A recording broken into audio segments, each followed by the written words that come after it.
Este es el podcast La Sacó del Estadio con Kenny Garay y Dani Marulanda. Presenta Andrés Nieto Molina.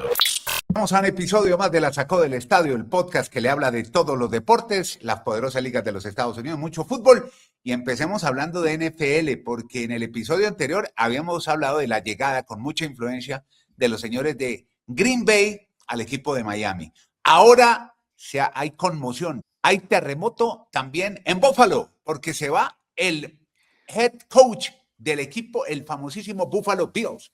Y Garay nos cuenta toda la historia. ¿Qué fue lo que pasó? Un movimiento duro. Hombre, yo no me lo esperaba, pero también uno se pone a pensar y resulta que la salida de McDermott se debe a que con el quarterback que tiene necesitan urgentemente a alguien que lo lleve a ganar el Super Bowl.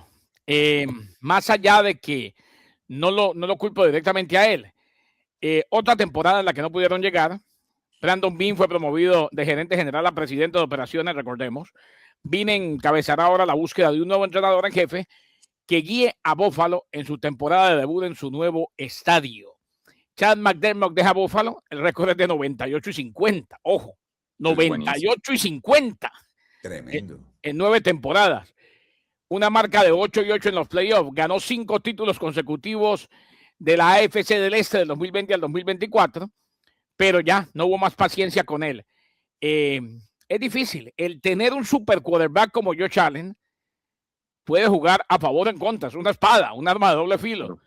Porque si no se gana, a alguien tienen que echar y no va a ser al máximo activo, que es el quarterback. Se acabó la paciencia y uno se imagina que en algún momento Josh Allen va a ganar el Super Bowl.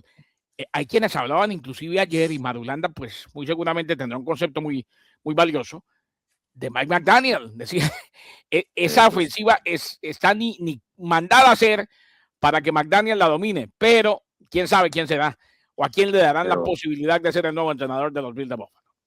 Pues la explicación que da Garay, Andrés, saludando a todos nuestros auditores, Garay, oyentes, es que pues sí, esa es la explicación que uno puede dar a la salida de McDermott, pero es que Buffalo era el peor equipo de esa división hace 10 años. O sea, tuvieron temporadas y temporadas que no salían del penúltimo lugar de su división, y con la llegada de McDermott y obviamente la de Josh Allen, este equipo estuvo 7 años seguidos en playoffs.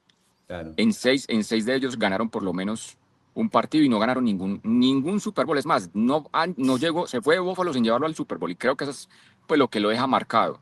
Pero dicho eso, Andrés, hoy las apuestas dicen que el firme candidato, bueno, no sé qué tan firme, pero más opcionado es McDaniel. Si miran el antecedente de McDaniel, dígame, McDaniel, ¿cuántos partidos ganó de playoffs? Sí, va a tener a Josh Allen, pero a mí me parecería que es una decisión muy apresurada. Sacar a uno que había hecho un proceso para traer a otro que puede ser un genio ofensivamente, pero que le costó el manejo del vestuario de Miami, porque él no pudo imponer sus reglas ante los jugadores. Entonces, yo no sé, a mí sí me sorprendía cuando McDaniel sea el entrenador de los Bills. ¿Usted sabe la cantidad de memes que le van a hacer cada vez que no pase una ronda de playoffs? Pero ¿sabe cuál es el problema, Andrés? Y me parece, y Dani, o el problema no, la conclusión de pronto de más conciencia y sensatez. Lo de McDaniel, queda claro que McDaniel es un genio en la ofensiva. El liderazgo le falla, todavía tiene mucho que aprender. Pero no se puede juzgar mucho, porque es que McDaniel terminó teniendo que ajustar toda su ofensiva a un quarterback que ya no podía jugar. Y sin su mejor receptor. Su mejor receptor era muy complejo. Pero con un quarterback al 100%, reitero, y lo decíamos en el episodio anterior con Marulanda, y hablando aquí de los quarterbacks, acabamos de decir que puede ser la gran alegría o la gran tristeza para un entrenador en jefe. Bueno, un quarterback que nunca funcionó como debió funcionar, terminó enterrando 2 genios, uno defensivo y otro ofensivo. Uno, claro. Brian Flores, el mismo quarterback, Tua Tagovailoa, y después Mike McDaniel, tratando de empujar a Tua para que fuera lo que se pensaba que iba a hacer. Terminaron perdiendo el trabajo 2 entrenadores en jefe. Bueno, ahí tenemos pues las noticias, los movimientos fuertes, telúricos, de escala Richter más de 7 en los Bills y en Miami Dolphins. Con los Yankees los me Juan Soto, a correr que otra vez lo sacamos al estadio. Bueno, y ahora metámonos en temas de béisbol. Estamos hablando en el episodio anterior de Bobby Chet en los Mets, pero uno que ya ha hecho raíces y ya está comprando casa en Hollywood ya para quedarse a vivir es Mookie Betts. Se queda en California ya hasta el final de su carrera. Efectivamente, Andrés, es una historia bien interesante porque normalmente uno dice, todavía son deportistas muy jóvenes y que solo van a pensar en el tema económico y acumular y ganar cada vez más dinero. Mire, este señor en cierto sentido, como podría decir uno que muy centrado en el tema familiar. Él argumenta la razón que él dice, mire, mis padres siempre estuvieron conmigo en mi niñez, en mi adolescencia y yo quiero disfrutar mis hijos. Él en ese momento va a cumplir 34 años, le quedan 6 años de contrato. Él dice, sería justo que yo a los 40 años, o sea, en el 2032, cuando termine mi contrato con Los Ángeles Dodgers, no siga más en la MLB. Así me ofrezcan de otros equipos y todavía esté en un nivel, porque él dice, mi hija tendría en ese momento 14 años, mi hijo tendría 10, y yo quiero ser un padre presente, disfrutar sus momentos, acompañar sus dificultades, orientarlos en el tema de la adolescencia. Mire, me parece que es, Andrés, una historia interesante de un deportista que pues, se enfoca también en el tema familiar. Y que no solo es ser una estrella y pensar que va a ser reconocido eternamente, sino lo más íntimo que se tiene, que es básicamente el bienestar de la familia. Así que Mookie Betts de pronto va a ser un modelo para de pronto en otros deportistas, pues tratar de hacer lo que hoy está planteando. No, es que está en el mundo que va ideal. hasta el 2022. Está en el segundo mejor equipo del mundo y fuera de eso Oiga, pues. está todos los reflectores. Y obviamente, también. Sí. Y Andrés, obviamente firmó en el 2021 un contrato por 365 millones de dólares, o sea, no necesita. Pero hay unos que son más ambiciosos y querrán seguir acumulando dinero después de los 40 años. Y otra cosa, Marulanda, cuando vaya por Sunset Boulevard, si ve una bolera que diga Betts Bowling, es la de él, porque acuérdate que le gusta jugar bolos. Tiene mucho negocio, sí. Sí, claro. Todo tiene equipo de bolos. Es de bolos, ¿no? Usted nos contó una vez. Bueno, un equipo de bolos, sí, claro. Bolichero. Entre otras, no creo que le ponga mucho cuidado, porque es que eso ya funciona así, ¿no? Tienen tanta plata que lo llama un amigo y le dice, maestro, te lo administra otra persona. Estoy comprando un equipo de ciclismo, dele. Ahí le mandé ya. Sí. Bueno, listo. Entonces sale como el dueño. Sí, no, ya la gente con tanta plata. Usted oyó la historia de los millonarios de las fortunas de PDVSA en Venezuela, ya estando en París, pagando $50,000 a la gente que los atendía, a meseros, a los choferes, o sea, ya no saben qué hacer con la plata. ¿sí? No, y creo que dejó uno de esos, dejó una propina de 90,000 euros. No. Era ese era 90,000 euros. O sea, por eso es que no saben qué hacer con la plata, no saben qué hacer ya cuando. Lo dio al sommelier, ¿no? Sí, a ver, eso. Bueno, vamos con una agridulce más al norte en California. La mala noticia la trae Kenny Garay. La buena y la mala. La mala primero, hombre, se nos lesionó Jimmy Butler. El equipo no estaba bien, estaba un poco disfuncional comenzando la temporada. Y con esta salida de Jimmy Butler, afectado los Golden State Warriors. Muy afectado. Mucho, Andrés. Ligamento cruzado anterior, o sea, ya con eso la rodilla, el movimiento es salvaje, ¿no? Es dolorosísimo, o sea, qué dolor el que sintió. Totalmente, y vea que llega la lesión justo en el momento en que los Warriors han ganado 12 de los últimos 16. Claro. No. Y entre otras, un ingrediente fundamental para ese repunte es el nivel de Butler. Claro. Que a sus 36 años, antes del partido, estaba promediando 21 puntos y 53% en media distancia en el mes de enero. Ya. Ante el Miami Heat, antes de la lesión, 17 puntos en 21 minutos. O sea, en el mejor momento, cuando ya parecía haber aceitado la maquinaria con los Golden State Warriors, viene la lesión que lo deja fuera, una lesión, bueno, toda lesión es lamentable, pero sí un golpe durísimo para Golden State. Sí. Apagón en la bahía con la lesión de Butler. Bueno, y otra noticia viene con LeBron James, el GOAT, que va a estar en el Juego de Estrellas, pero va a ir a saludar a los amigos, no va a ser titular del partido. ¿Qué está en Europa y Estados Unidos? Sí, ojo, a ver. O el resto del mundo, ¿no? El resto del mundo, no Europa, el resto del mundo, porque hay serbios y hay canadienses y todo, ¿no? La NBA anunció a los titulares para el Juego de Estrellas, primera vez en una generación en la que no es titular LeBron James. Luka Doncic y su compañero de equipo lideró la votación en la Conferencia del Oeste. Ausencia de James, ha sido elegido y nombrado titular en 21 Juegos de Estrellas a lo largo de su carrera. Cada uno de ellos, o sea, todos, desde el Juego de Estrellas del 2005 en Denver. Este año, sin embargo, nunca estuvo cerca de recibir los votos suficientes. Recordemos que se perdió los primeros 14 partidos por un tema de ciática, luego tuvo un inicio lento. Aunque James, por ejemplo, no fue elegido titular, Stephen Curry sí lo fue, marcando la 12ª vez en su carrera rumbo al Salón de la Fama, que Curry, que promedia 27 puntos por juego y se acerca a cumplir 38 años, es titular en el All-Star Game. La noticia es cuando no brilla su más alta expresión, si se quiere, LeBron James, y esta vez pues simplemente no será titular en el Juego de las Estrellas. Qué bueno que tiene que ser uno para que digan, hombre, la gran noticia es que este año no es titular en el Juego de Estrellas. Queda claro que es un GOAT de verdad, un enorme jugador. Garay, reiteremos eso, o sea, es que desde el 2005 hasta el 2025 siempre llega al Juego de las Estrellas y de titular. Es más, hay un dato que me llamó mucho la atención. La última vez que, porque él llegó a la NBA en el 2003, la última vez que él no llegó a un Juego de las Estrellas, porque después de 21 temporadas, pues no va a ser el titular. En ese momento tenía 1.900 puntos en su carrera en la NBA. Ya tiene 42.000. O sea, imagínate todo lo que ha pasado desde el 2005 hasta esta fecha con LeBron James. Pero bueno, pongámosle un poquito a Andrés de malicia de Pispir. ¿Cómo es Pispirispio? Perspicacia al asunto, sí. ¿Por qué? Usted dijo una cosa muy interesante. Usted dijo una cosa muy interesante. Este Juego de las Estrellas puede ser muy interesante, valga la redundancia, porque es un duelo de Estados Unidos del resto del mundo. Era que a LeBron le hizo, no me pongan de titular, porque voy a jugar, porque puedo quedar expuesto ante la juventud y los europeos que están en su mejor nivel. Aunque Garay dio una razón muy fundamental, o sea, él no jugó la primera parte de la temporada, los primeros 14 juegos, entonces obviamente no tenía la cantidad de números como para destacarse y fuera titular. O no sé si estoy pensando muy mal o no. Lo que pasa es que el nombre tiene mucho gancho. Dirá, yo quiero seguir siendo el número uno y de pronto quedo expuesto contra todos los figurones de Europa y el resto del mundo. No, o no es así. No sé, yo creo que ya es lo que usted dice, está especulando y poniéndole mucha malicia. Está hilando delgadito. Él hila muy delgado.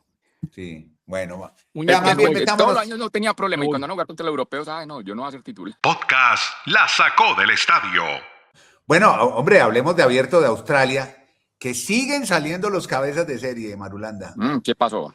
Esta vez ya no están más.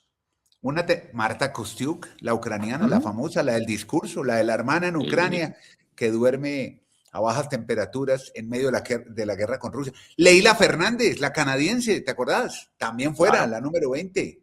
Dayana Janstrenska, otra ucraniana, también muy guapa, que estuvo aquí en el Colsanitas. Eso por el lado de las mujeres. Y en los hombres, la esperanza latinoamericana, estamos esperando mucho de él. Joao Fonseca, eliminado en primera ronda.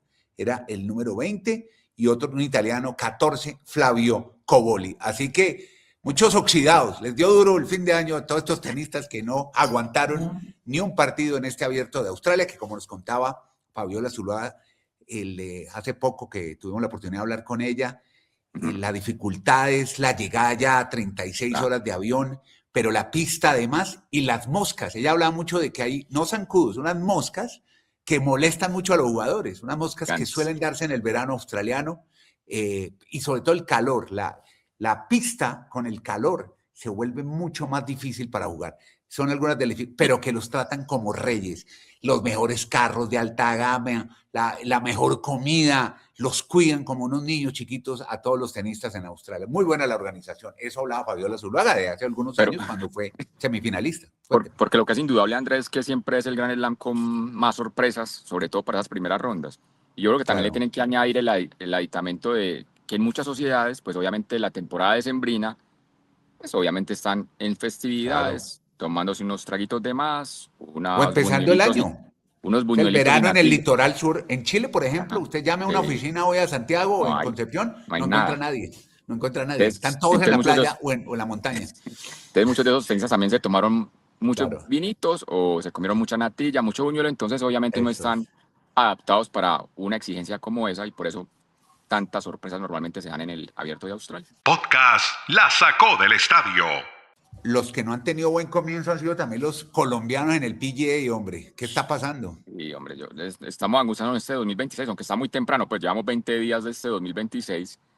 Primero hablábamos de Camila y de Emiliana en la WTA, que no han ganado ni un partido en el año. Ahora vamos a hablar en la PGA, de Marcelo Rosso y de Nicolás Echavarría. Pues brillante lo de Marcelo Rosso, Andrés, porque es su debut en la PGA, Claro, su tarjeta claro. profesional, puede jugar muchos torneos este año, pero tanto Nicolás como Marcelo, el fin de semana ninguno pasó el corte en el primer torneo, en el Sony Open, que lo ganó un jugador que ya lleva 3 torneos ganados en los últimos 3 años, o sea, uno en el 24, 25 y ahora arranca muy bien el 26 ganando este primer torneo del año. Él es Chris Gotterborg, que es un jugador golfista que se hizo en New Jersey, pero que tiene una ascendencia danesa. Sus abuelos pues llegaron como inmigrantes a ese territorio de Estados Unidos. Su padre nació allí, él obviamente ya es tercera generación y pues ahora han demostrado en el tema del golf que tiene mucho talento. Bueno, y podemos reseñar rápidamente lo del episodio anterior, que el Garay hacía una reseña muy interesante de que en el fútbol americano, pues por el dinero se van a ir de universidad en universidad. Es que no solo en el fútbol americano, en muchos deportes. Este chico primero estuvo 3 años en la Universidad de Rutgers, ahí en la New Jersey, que es tan reconocida. Y en el último año le ofrecieron irse a Oklahoma y se fue para allá y terminó graduándose en Oklahoma. O sea, mire que hasta en el golf también se da eso.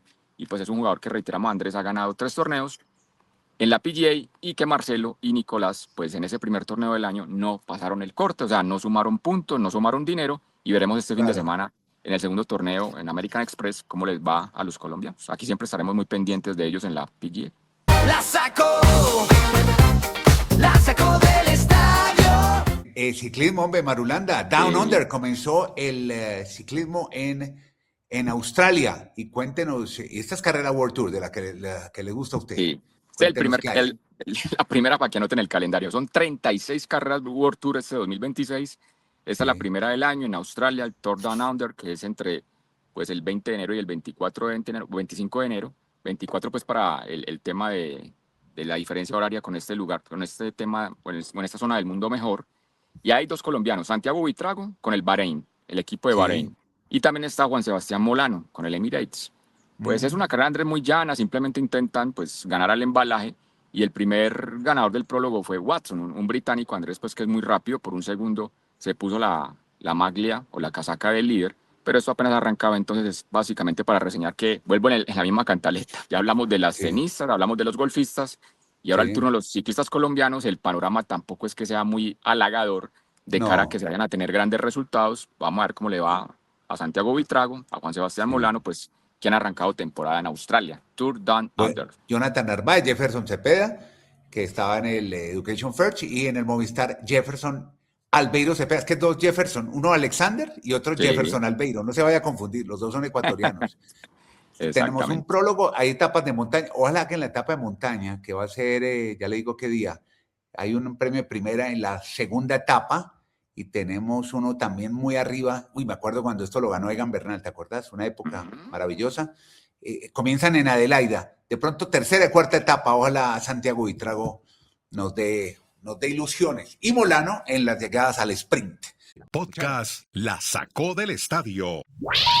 Please hang up and try again. El equipo América, hablemos de fútbol. El equipo América de México, el poderoso equipo del Chavo. Está en crisis. ¿Qué fue lo que pasó? Si es el equipo del Chavo, ¿no? El equipo del Chavo es el América, ¿no? Roberto Gómez Bolaños, Don Chespirito, que es estar en el cielo, bueno, con su brillantez. Andrés, realmente siempre se han vendido como las poderosísimas Águilas del América. Pues este año llevan 3 partidos, no ha ganado ninguno. Y en los 3 no ha anotado gol. O sea, llevan 270 minutos de la temporada que está arrancando en la Liga Mexicana sin hacer gol. Se tienen que ir a mirar las estadísticas y desde 1970, o sea, hace 56 años que la América en el torneo mexicano no arrancaba sin hacer gol en los 3 primeros partidos, porque siempre ha sido un equipo pues, que se ha destacado por llevar figuras rimbombantes, nombres rutilantes en el tema de los delanteros.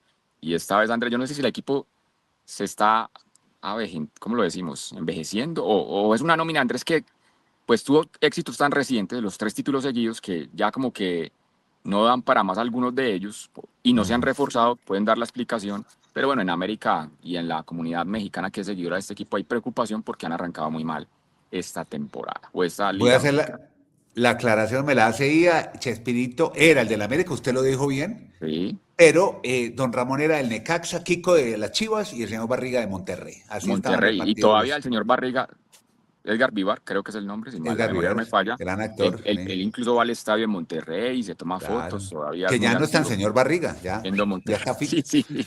Este es el podcast La Sacó del Estadio. Andrés, venga, una ultimita que se nos quedó en la NFL porque es el último momento. Cuente. Otro carrusel de entrenadores que se empiezan a encontrar equipo. Robert Saleh, que es el coordinador Saleh. defensivo de San Francisco. Vea. Él ya había tenido una experiencia como entrenador de los Jets, le fue muy mal, pues tenía un equipo muy disfuncional. Va a volver a ser entrenador del equipo de los Titans. Se va para Tennessee, Andrés. Y ahí pues hay emoción porque él es un entrenador con un ADN defensivo. O sea, él siempre se ha preocupado es por el tema de mejorar o de jugar muy bien en defensa. Y si tú tienes a Cam Ward, que va a ser aparentemente una estrella como quarterback, pues le deja la responsabilidad a Ward con su talento de que ofensivamente lleve el equipo. Y si él se va a centrar en la defensa, entonces hoy hay muy buenas sensaciones en los fanáticos de los Titans con la llegada de este entrenador con característica defensiva para que en un futuro cercano, pues los Titans y con Cam Ward den pelea en esa división, Andrés, donde está Jacksonville con su amigo Lawrence, preocupado de su cabellera hermosa. Está CJ Stroud hoy muy vapuleado en las redes por el lamentable partido que tuvo en New England. Pues ahí en esa división llega Robert Saleh a tratar de enfrentar a estos equipos, Andrés, y ganarles en un futuro muy cercano la división del sur de la Conferencia Americana. Bloqueado en sus redes sociales el señor Saleh por Aaron Rodgers. No se pueden ver ni en pinturas, ni en fotos, ni en selfies. Sí. Bueno, usted muchas gracias por estar con nosotros atentos a este podcast que está en todas las plataformas digitales. Síganos, es lo único que les pedimos en nuestras plataformas, en Spotify, en YouTube, y ya. Y hacemos una comunidad muy grande para hablar de otros deportes. El fútbol es maravilloso, pero aquí hablamos de más deporte fuera del fútbol. Esto que se llama La Sacó del Estadio. La sacó del